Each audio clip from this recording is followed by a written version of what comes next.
Donc, vraiment, c'est une grande joie de partager ce moment avec vous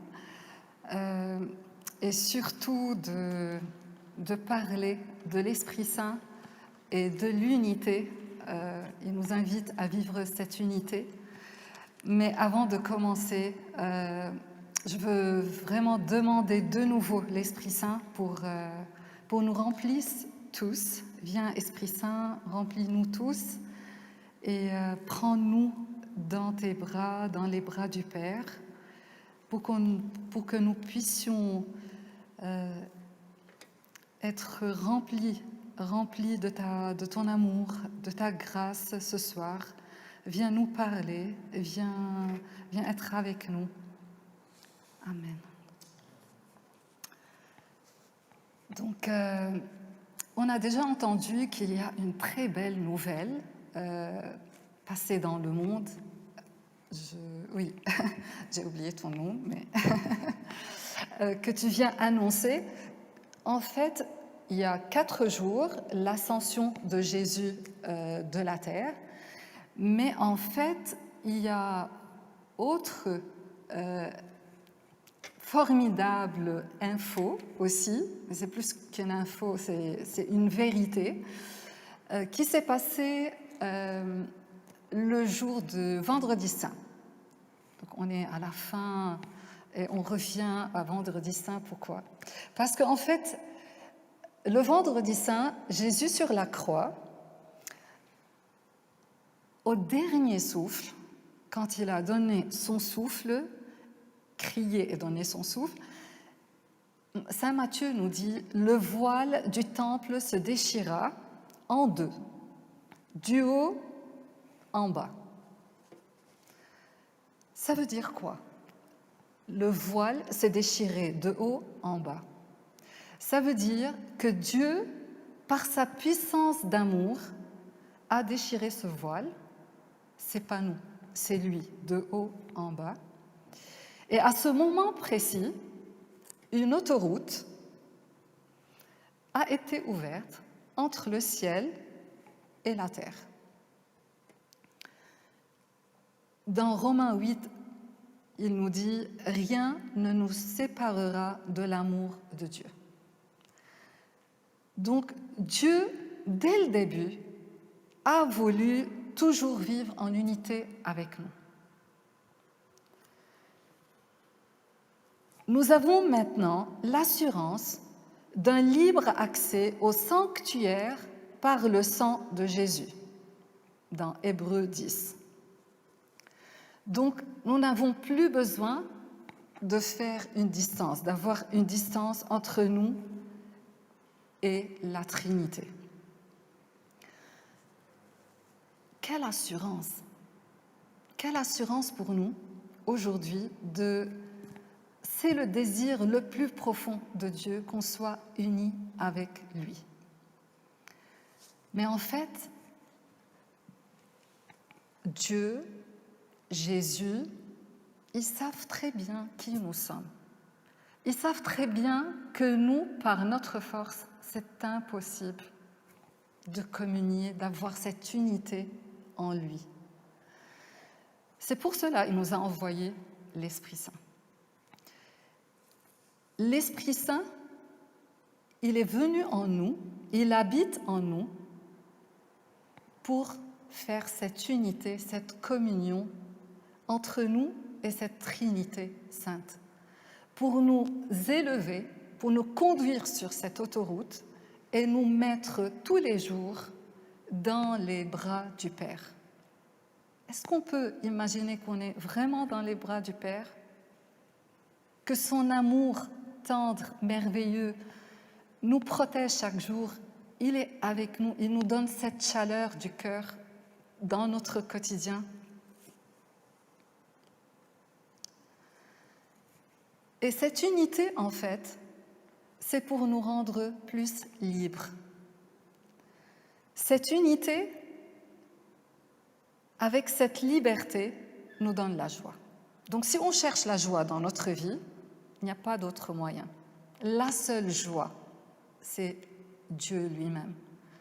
Combien je reçois Dieu dans ma vie, que je reçois l'Esprit Saint et je vis en lui, je serai joyeuse.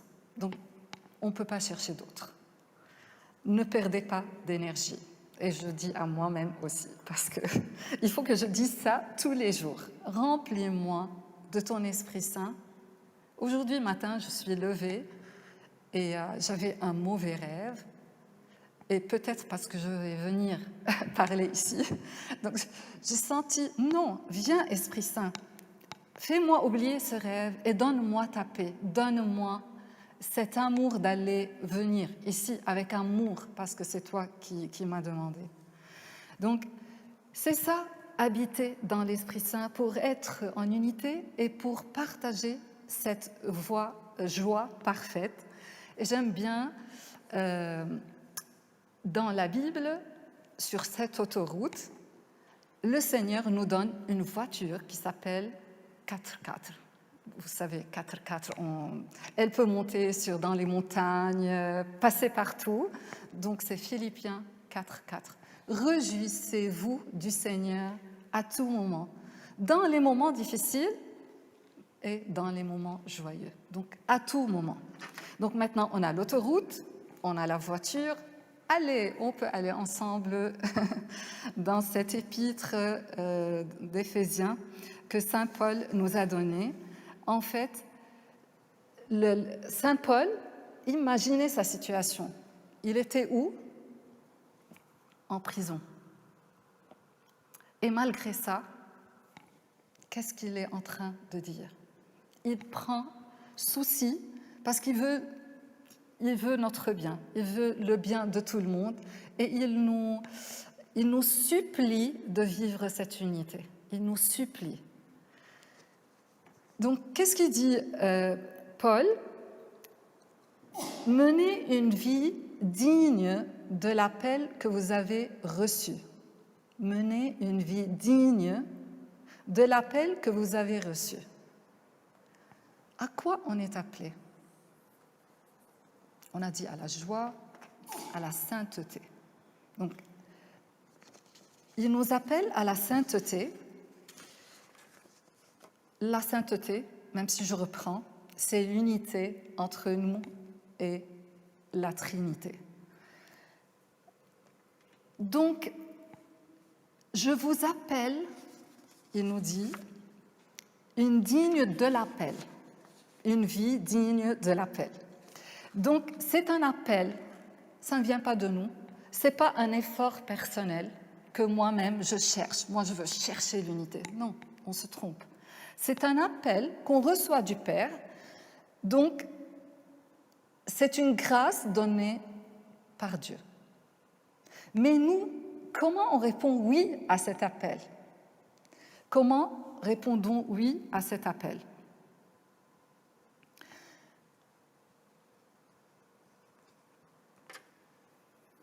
Et cette unité, en fait, on est appelé à cette unité pour faire ensemble une église. Pour faire ensemble une église. C'est quoi la définition de l'église? C'est le corps du Christ. Donc je vais dire c'est quoi les définitions, mais c'est une seule définition en tout cas. Mais il faut mettre des mots parfois pour mieux comprendre. Donc c'est le corps du Christ. On sait bien que le Christ donc, est la tête et nous ses membres. Donc c'est bien d'imaginer ce corps, comment il fonctionne, comment on est appelé à prendre sa place, chacun sa place, mais on est à égalité. Donc personne ne peut dire « moi je suis mieux que les autres ».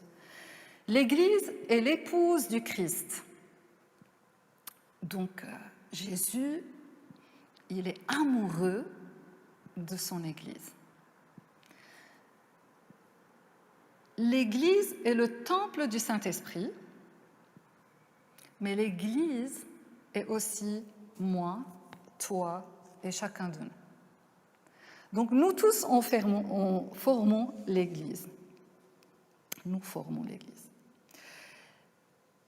Comment, en fait, la question que tous les jours je dois me poser, comment moi je vis de quelle manière je vis l'Église. Est-ce que moi, ou sommes-nous des pierres vivantes ou bien des pierres lasses, ennuyées, indifférents, râleurs? Donc, parfois on est comme ça. Mais est-ce que c'est l'appel de Dieu pour nous? L'appel de Dieu, être chrétien. Parfois, on est habitué au mot chrétien. Chrétien, je suis chrétien. Es-tu chrétien? Mais le mot chrétien, ça nous donne waouh, une responsabilité, mais ça me donne aussi tout l'amour de Dieu pour moi. Je suis chrétienne parce que j'appartiens au Christ, pas à autre chose. Donc, est-ce que l'Église pour moi, qui est son épouse, est-ce que je la vis comme pierre vivante? Est-ce que je remercie Dieu et je rends grâce pour cette Église-là? Est-ce que je pense, comment, Seigneur, comment Esprit Saint peux-tu m'aider à construire avec toi cette Église, à être active dans cette Église, active dans l'amour? Attention, on ne fait pas... Parce que le plus important, c'est l'amour. Ce n'est pas l'action. Si j'ai l'amour, je fais l'action. Mais parfois, on peut faire l'action, mais notre cœur... Je ne sais pas si...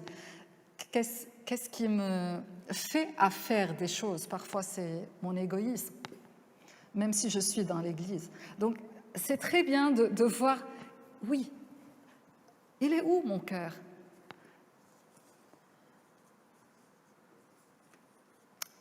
Mais Paul, en fait, continue à mener une vie digne de l'appel que vous avez reçu. Et il donne, en fait, 4, je vais les appeler pieds, 4 pieds de la table où on est invité au ciel pour manger avec lui. Donc ces 4 pieds sont l'humilité, la douceur, la patience et la charité. Donc ce sont 4 fondements de notre vie chrétienne.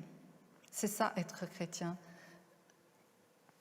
Demander à l'Esprit Saint de recevoir de lui ces 4 dons, 4 grâces. C'est quoi vivre en humilité? Aussi, ce sont des paroles qu'on est tellement habitué à les écouter. Juste pour savoir combien j'ai... Ok. Donc, c'est quoi vivre en humilité? C'est tout d'abord savoir demander pardon parce que je suis pécheur. Mais en même temps, savoir que je suis pécheur pardonné. L'humilité aussi, c'est être dépendante de Dieu, dépendante de Jésus, dépendante de l'Esprit Saint. Donc faire sa volonté. C'est pas facile, pas tout le temps facile de faire la volonté de Dieu. Mais par l'aide de l'Esprit Saint, oui, parce que c'est lui qui nous donne cette force. La douceur, c'est en fait, c'est comme le cœur de Jésus, doux et humble de cœur. La douceur de mes paroles, la douceur de mes actes, la douceur avec tous ceux qui m'entourent. La patience. Pourquoi la patience? Parce que ce n'est pas toujours facile de vivre avec les autres. Ils pensent autre que moi. Ils réfléchissent d'une autre façon, parfois qui m'irritent de l'intérieur. Pourquoi c'est comme ça? Il fallait faire ça. Mais aussi, ils me demandent la patience, donc d'aimer les autres comme moi-même, d'aimer et de respecter là où ils sont. et de les voir aussi pécheurs comme moi. Donc si je me rappelle que moi aussi je suis pécheur, donc je peux accueillir ceux qui sont autour de moi. Et le quatrième point, c'est la charité.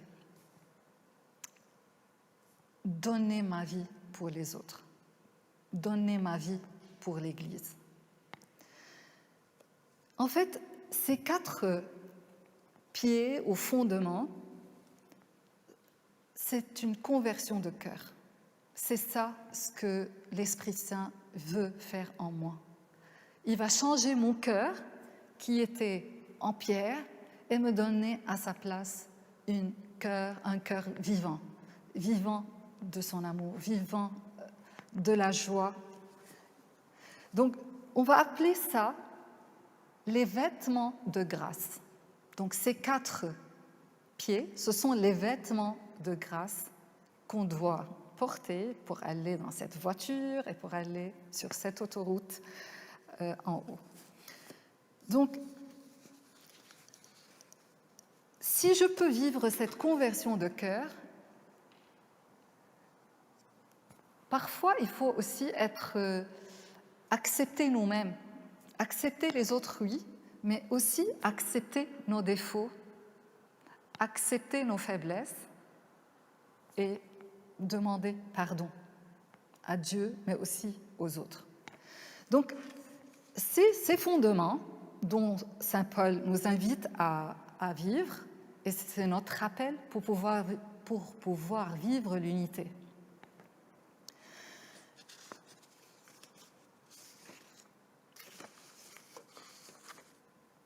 Saint Paul aussi, il continue et il nous invite en fait à vivre l'unité, cette unité qui grandit avec le temps. Donc c'est ça la patience. Je reviens aussi sur la patience. Donc être patient, parce que nous, d'habitude, on veut finir très vite. Maintenant, delivery, donc on veut rester et faire les choses vite. Mais en fait, le Seigneur, il nous invite à cette patience et peut-être on peut apprendre de la nature. Quand on plante des graines, il y a 1 mois, on a planté à Stallington plusieurs graines, persil, coriandre, cresson, radis, roquette. Donc on était contents, c'est mon mari, c'est pas moi, mais moi je suis contente de voir ces plantes pousser. Et tous les jours, je cours dans le jardin pour voir comment ils ont poussé. En fait, je suis impatiente pour que le persil grandisse vite. Les autres ont grandi, mais à différence, ceux qui sont grandis en 1 semaine et sont devenus grands. Mais le persil, même avant que je suis partie, à peine il apparaît. Et donc, je suis impatiente qu'il grandisse.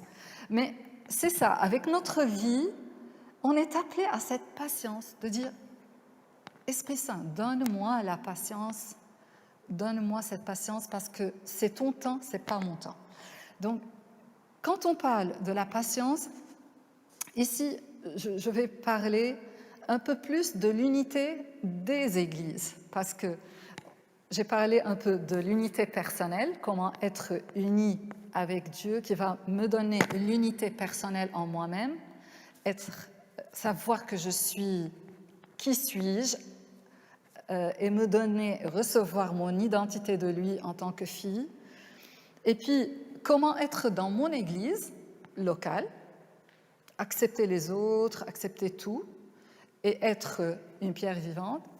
Mais aussi, c'est l'appel, comment on peut vivre en unité avec d'autres églises. Donc, ça demande la patience aussi. Et comme on a dit, ça prend du temps, mais ce qui est merveilleux, moi je trouve, vraiment merveilleux. Quand on regarde les dernières 100 ans maintenant, on voit que l'Esprit Saint, il est à l'œuvre pour l'unité. Plein de grâce, de résurrection à l'intérieur de l'Église, et ça nous réjouit. Mais il faut toujours tenir et être patient et avoir cette confiance que l'Esprit Saint est vraiment à l'œuvre. Je vais vous partager mon expérience de l'unité. Quand j'étais petite, en fait, dans la classe de catéchèse à l'école, chaque fois qu'il nous parle du schisme de l'Église, je ferme mes oreilles et je ne pouvais plus écouter parce que ça me rend mal, en fait. Ça me fait vraiment mal. Et j'ai grandi, tous les ans, ils nous donnent le même thème. Jusqu'à la classe de terminale, j'avais la même réaction. Et puis, quand on est arrivé dans la communauté, quand on a commencé dans la communauté, moi, je ne savais pas qu'ils ont cet appel de l'œcuménisme. Donc, pour moi et pour mon mari, oui, c'est comme les premiers chrétiens qui partagent ensemble, qui vivent ensemble. Donc, c'était merveilleux pour nous. Et on a senti vraiment c'est l'appel de Dieu pour nous. Mais petit à petit, jour après jour, on a découvert qu'il y a d'autres églises. Et il y avait une sœur avec nous d'une autre église. Et je me rappelle très bien, on passait des soirées en train de se disputer ensemble quelle église est meilleure. Et je me rappelle mes paroles qui étaient vraiment blessantes. Donc, elle pleurait de mes paroles. Et là, en fait, d'après cette expérience, avec, demander l'aide de Dieu, parce qu'elle, elle souffrait, moi, je souffrais. Et en fait, ici, le Seigneur a commencé à changer mon cœur. Et par ce changement de cœur et de cette conversion de cœur, il m'a montré que toi, quand tu as fermé tes yeux pendant des années parce que tu souffrais, en fait, c'était pas ça. La vraie conversion, c'est la conversion de cœur, et c'est pas le jugement, parce que je jugeais les églises pourquoi ils ont fait ce schisme-là. Donc, cette conversion de cœur m'a donné cette joie de la découverte de l'église de l'autre. Et en fait, avec cette prière, et je me suis réconciliée avec elle, on a fait un temps de réconciliation qui était vraiment du ciel, et j'ai commencé à apprécier ce qu'il y a dans son église que moi, dans mon église, je ne l'ai pas découvert. Donc, c'est ça la richesse des églises ensemble. Et aussi, donc je vous partage, il y a un mois, après Pâques, c'était juste après Pâques, dans notre petit groupe de partage, on appelle ça fraternité, c'était le sujet de partager, chacun dans son église, quelque chose qu'il aime beaucoup.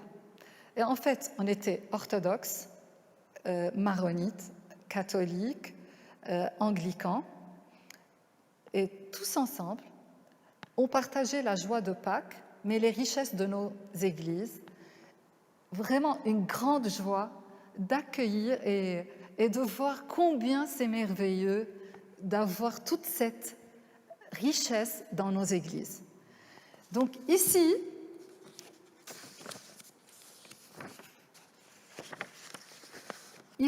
on est appelé à voir que dans l'unité, c'est pas l'uniformité. L'unité, c'est pas l'uniformité, c'est la diversité entre nous. C'est ça qui fait l'unité. À Babel, tous ils parlaient la même langue, ils ont construit une grande tour, mais il n'y avait pas l'amour. Ils étaient creux.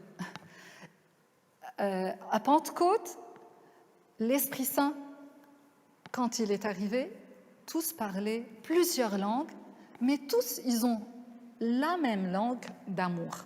Donc, ils parlaient ensemble la même langue d'amour. C'est ça, la diversité à l'intérieur de l'Église. Donc, à quoi on est appelés, nous? C'est bien, dans l'Église, c'est super parce que, oui, Saint Paul nous dit la diversité dans l'Église, il y a des... je ne me rappelle plus où, mais... des prophètes, des enseignants, mais le plus important, en fait, nous, aujourd'hui, de recevoir ceux qui sont enseignants, prophètes, aujourd'hui des théologiens, c'est excellent. Ils ont leur service à faire. Mais moi aussi, j'ai mon service à faire, c'est bâtir des ponts entre moi, entre mon Église en fait, et l'autre, l'Église de l'autre. Donc on est appelé à être des ponts, de vivre en amitié ensemble. Essayez de faire des amitiés. Peut-être dire en 6 mois, je veux pas juste lire sur l'Église de l'autre, mais aller rencontrer une personne, bâtir cette relation en tant que frères et sœurs. On est frères et sœurs par le sang du Christ, et parce que ce qui nous unit est plus grand et plus vaste que nos différences et que notre diversité, oui. Pourquoi? Qui nous unit? Jésus-Christ. Donc vraiment, il est plus grand que toutes nos petites différences.